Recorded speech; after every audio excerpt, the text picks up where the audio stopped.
आज अपन robotic knee replacement और conventional यानी रूटीन नी रिप्लेसमेंट के डिफरेंसेस के बारे में बात करेंगे। तो इसके बारे में बात करना शुरू करने के पहले इसको समझने के लिए मैं आप लोगों को एक उदाहरण देना चाहता हूँ कि आज से 15-20 साल पहले जब अपन लैंडलाइन फ़ोन यूज़ करते थे तो अपन अपने दोस्त, अपने परिवार, अपने रिश्तेदार, बहुत कम लोगों के पास होता था, उसका नंबर याद रखते थे क्योंकि उसमें अपन नंबर सेव नहीं कर सकते थे। तो अपन अपने दिमाग में वो मेमोरी में यूज़ करते थे। मोबाइल फ़ोन्स आए, टेक्नोलॉजी बढ़ती गई, हर कोई मोबाइल फ़ोन यूज़ करने लगा।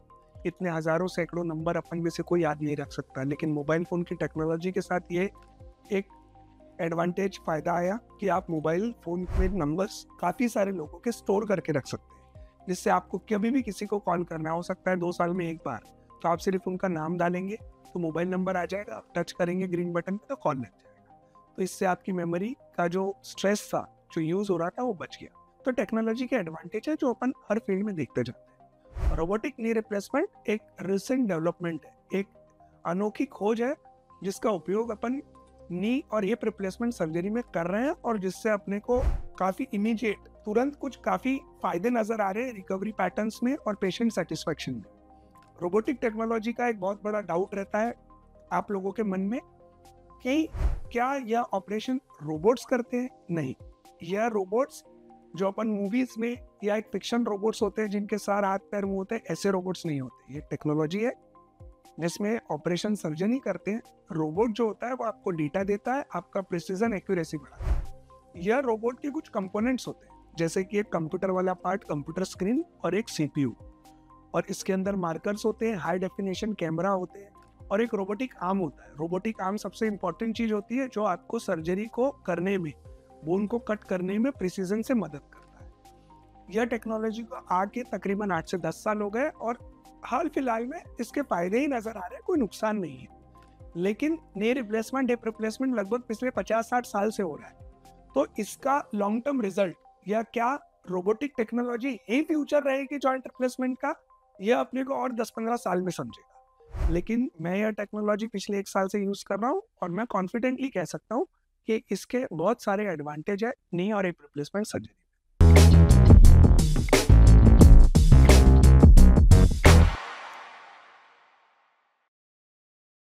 मैं doctor Abhishek Balotiya, robotic joint replacement surgeon, जो गोंदिया में यूनाइटेड हॉस्पिटल में as a consultant and director काम कर रहा हूँ। मेरा जॉइंट रिप्लेसमेंट का ट्रेनिंग लंदन में पूरा हुआ।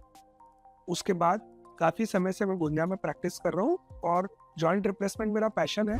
इसीलिए मैं आप सभी के लिए हमेशा जो अनोखी रिसर्च आ रही है या जो कटिंग एज टेक्नोलॉजी है जिसके यूज़ करके अपन बेटर रिजल्ट्स दे सकते हैं, पेशेंट्स को बेटर फास्टर रिकवरी दे सकते हैं, मैं हमेशा कोशिश करता हूँ, प्रयास करता हूँ कि मैं जो लेटेस्ट डेवलपमेंट है इस फील्ड में आपके पास लेके आऊँ और आप लोगों को उसका फ़ायदा दे पाऊँ। मेरे चैनल को लाइक करें, सब्सक्राइब करें, बेल आइकन को दबाएं, जिससे आने वाले समय में जो भी हमारे वीडियोस आते हैं, जिससे आपको जानकारी मिल सकती है इस ट्रीटमेंट के बारे में, इसको कैसे किया जा सकता है, आप उससे वाकिफ हो जाएंगे।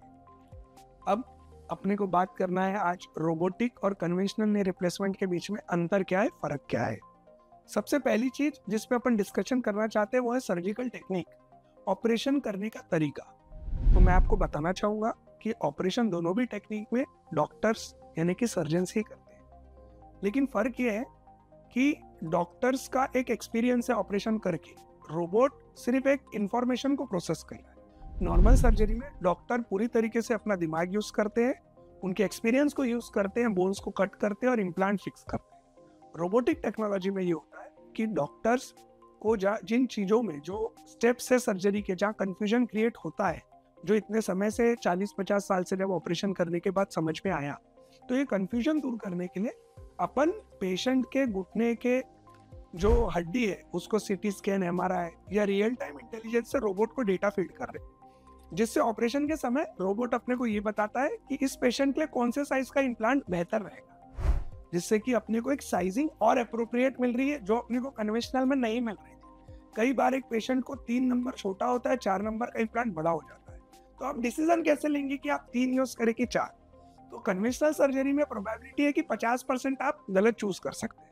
रोबोटिक टेक्नोलॉजी में आप रोबोट की स्क्रीन पे 3 नंबर का इम्प्लांट रख के पोजीशन देख सकते हैं कि ये बरोबर फिट हो रहा है कि 4, बिगर बोन को कट करें, तो आपके chances of error almost negligible हो जाते हैं। तो ये एक बहुत बड़ा फायदा है on the part of surgical technique कि आप जब यह इलाज करा रहे हैं रोबोटिक टेक्नोलॉजी से, तो जो प्रिसीजन है, जो एक्यूरेसी है इम्प्लांट को लगाने की, वो काफ़ी बेहतर है। अब यही प्रिसीजन वाला जो पार्ट है, इसको सेकेंड पॉइंट में अपन और डिटेल में मैं बताना चाहूँगा कि इसमें एक और एडवांटेज क्या है।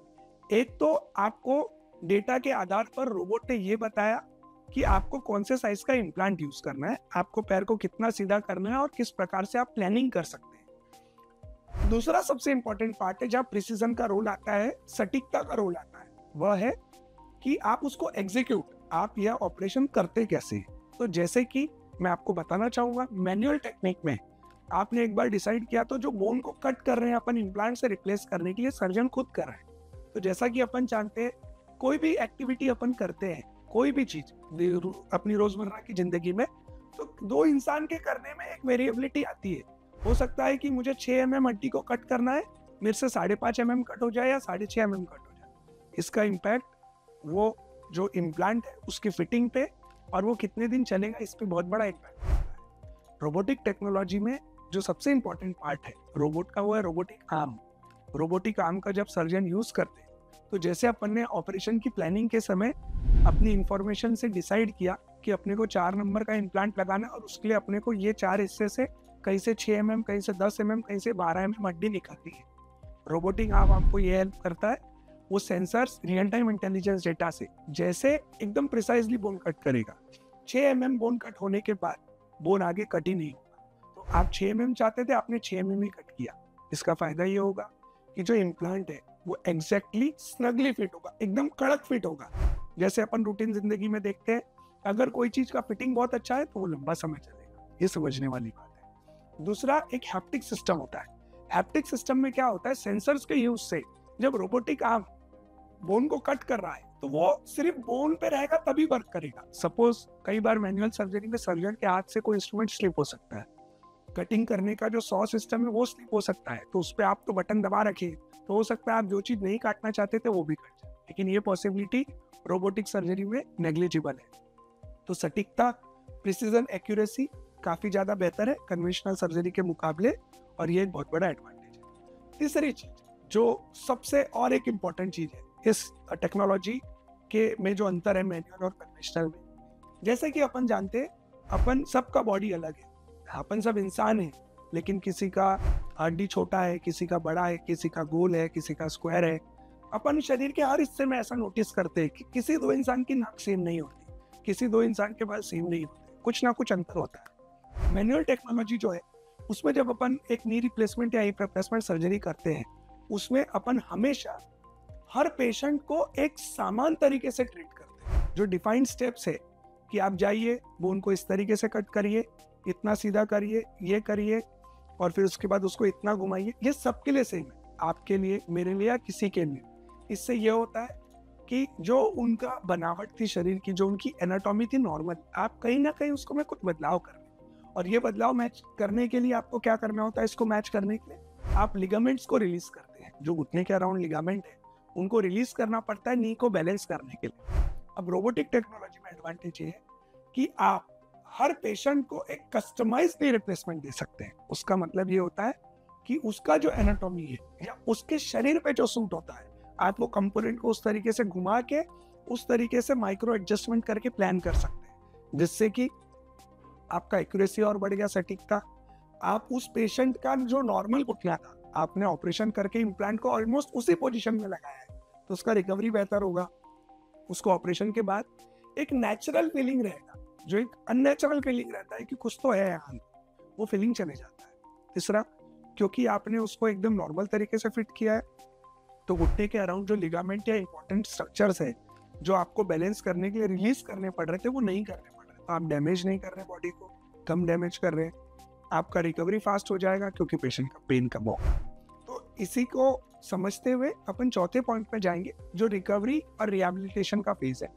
जैसे कि मुझे आप पर्सनली पूछेंगे तो मेरे पास 10 साल का एक्सपीरियंस है। 10 साल पहले नी रिप्लेसमेंट, हिप रिप्लेसमेंट या ऑपरेशन बोलते से पेशेंट के रोंगटे खड़े हो जाते थे। उनको, क्योंकि उनको लोगों ने ये एक्सपीरियंस बताया जिन्होंने ऑपरेशन कराया कि बहुत ज़्यादा ऑपरेशन के बाद पेन होता है, लेकिन समय के साथ पिछले 10 साल में टेक्नोलॉजी, पेन कम करने के तरीके, अलग अलग चीज़ें आई जिससे पेशेंट का रिकवरी और जो रिहेबिलिटेशन प्रोसेस है उससे बाहर आना और जल्द से जल्द अपनी रूटीन एक्टिविटी में आना है काफ़ी बेहतर और काफ़ी फास्ट हो गया। अब इसमें कन्वेंशनल सर्जरी के रिकवरी पैटर्न्स तो हम देख ही रहते हैं, पेशेंट लगभग 1.5-2 महीने में ठीक हो जाते थे। रोबोटिक टेक्नोलॉजी में क्योंकि अपन एक बहुत ही नेचुरल तरीके से सर्जरी कर रहे हैं, लिगामेंट को रिलीज नहीं कर रहे और ऑपरेशन के समय बोन को कट करने के लिए अपन बोन के अंदर कोई होल नहीं कर रहे, जो रोबोटिक टेक्नोलॉजी का एक और एडवांटेज है। पेशेंट का ऑपरेशन के बाद पेन बहुत कम है, लिगामेंट रिलीज नहीं होने के कारण पेशेंट का स्टेबिलिटी ऑपरेशन के बाद बहुत अच्छा। इस कारण से पेशेंट का जो पोस्ट ऑपरेटिव, जैसे नेक्स्ट डे हम जब पेशेंट को चलाते हैं 24 घंटे बाद, पेशेंट्स कंफर्टेबली चल रहे हैं। इवन दोनों हिप जॉइंट, दोनों नी जॉइंट का सर्जरी होने के बाद भी कंफर्टेबली चल रहे हैं। पहले रोबोटिक टेक्नोलॉजी के पहले मैं मेरे सभी पेशेंट्स को कभी हॉस्पिटल में जो 3-4 दिन का उनका स्टे रहता है, कभी हम सीढ़ी का उपयोग नहीं कराते थे। हम पेशेंट्स को बोलते थे कि आप घर जाइए, फिजियोथेरेपी कराइए। जब आपके फिजियोथेरेपिस्ट को लगेगा कि आप, उनको कॉन्फिडेंस रहेगा कि आपका स्ट्रेंथ मसल्स का, सब चीज़ का इतना है कि आप सीढ़ी का उपयोग कर सकते हैं, तो वो सही समय पे आपको कराएंगे। लेकिन एक बहुत बड़ा बदलाव है, आज हम हमारे सभी पेशेंट्स को 72 घंटे के अंदर हमारे सामने, हमारा स्टाफ, मैं पर्सनली खुद अपने साथ सामने सीढ़ी चढ़ाता हूँ, उतारता हूँ और वो कंफर्टेबली कर पा रहे हैं, जिससे उनका कॉन्फिडेंस काफ़ी बढ़ रहा है और रिकवरी काफ़ी बेहतर है और पेन काफ़ी कम है। तो एक बहुत बड़ा एडवांटेज है टेक्नोलॉजी का। अब जब इतने फायदे हैं तो कहीं ना कहीं एक चीज़ होगी जो डिस्कशन का पॉइंट बन जाती है कि क्या यह ऑपरेशन और मैनुअल और रोबोटिक ऑपरेशन के बीच में कॉस्ट या पैसे में कोई अंतर है क्या?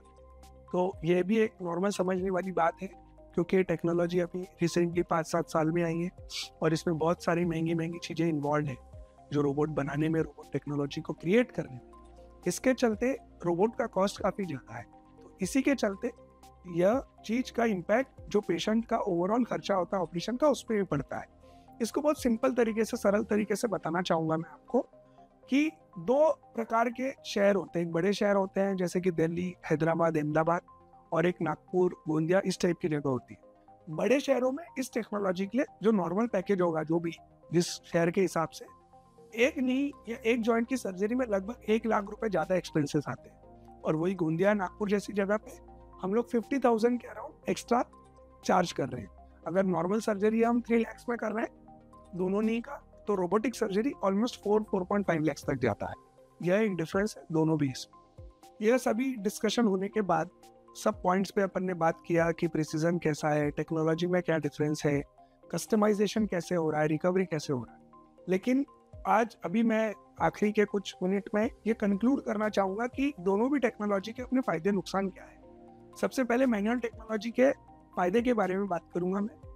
यह गोल्ड स्टैंडर्ड है, मतलब क्योंकि यह टेक्नोलॉजी पिछले 50 साल से यूज़ करी जा रही है और उसके बाद भी पेशेंट्स के रिजल्ट बहुत अच्छे हैं।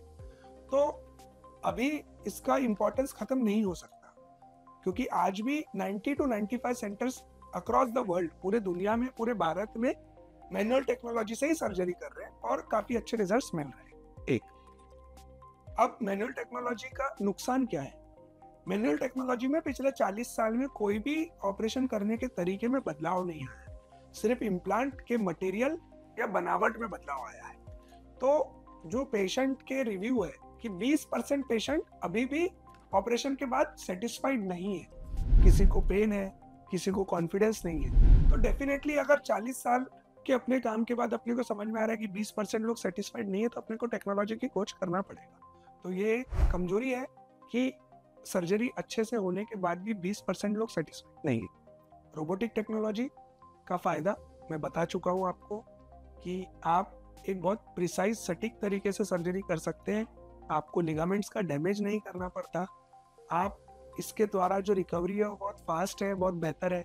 पेशेंट्स का जो पेन है ऑपरेशन के बाद या रिकवरी के दौरान वो काफ़ी कम है। अब रोबोटिक सर्जरी का जो डिसएडवांटेज है, जो नुकसान तो नहीं कह सकते, कि जो 2 पॉइंट जो उसके फेवर में नहीं है, एक ये है कि यह टेक्नोलॉजी को आके अभी 8 या 10 साल हुए हैं और अभी भी कुछ 2, 3, 4, 5% ही सेंटर्स है पूरी दुनिया में या भारत देश में जो इसका उपयोग कर रहे हैं। इनके रिजल्ट्स अच्छे हैं, लेकिन और 10-15 साल, 20 साल बीतने के बाद अपने को रियल डिफरेंस समझ में आएगा जब अपने पास 25 साल का एक्सपीरियंस रोबोटिक नी रिप्लेसमेंट का भी हो जाएगा और कन्वेंशनल का भी हो जाएगा। अब एक और जो चीज़ है जो अपने भारत देश में या अपनी सोसाइटी में बहुत मायने रखती है, आप लोगों के बीच में, मेरे बीच में, कि इसका कॉस्ट। रोबोटिक टेक्नोलॉजी एक बहुत महंगी टेक्नोलॉजी है जिसके चलते पेशेंट को लगभग एक जॉइंट की सर्जरी में 50,000 से 1 लाख रुपए का एडिशनल बर्डन हो रहा है, एडिशनल एक्सपेंसेस आ रहे हैं। यह मैं बोल सकता हूँ कि एक disadvantage for a robotic technology है। हर हफ्ते मैं joint pain, joint replacement surgery, robotic surgery या टेक्नोलॉजीज के बारे में काफ़ी सारी जानकारी आप लोगों के बीच ले आऊँगा, जो आप मेरा चैनल लाइक करके, सब्सक्राइब करके उससे जानकारी ले सकते हैं, जिससे आपको यह चीज़ जॉइंट के पेन या जॉइंट रिप्लेसमेंट सर्जरी के बारे में जानकारी या कोई भी चीज़ समझने में बहुत आसानी हो। Thank you.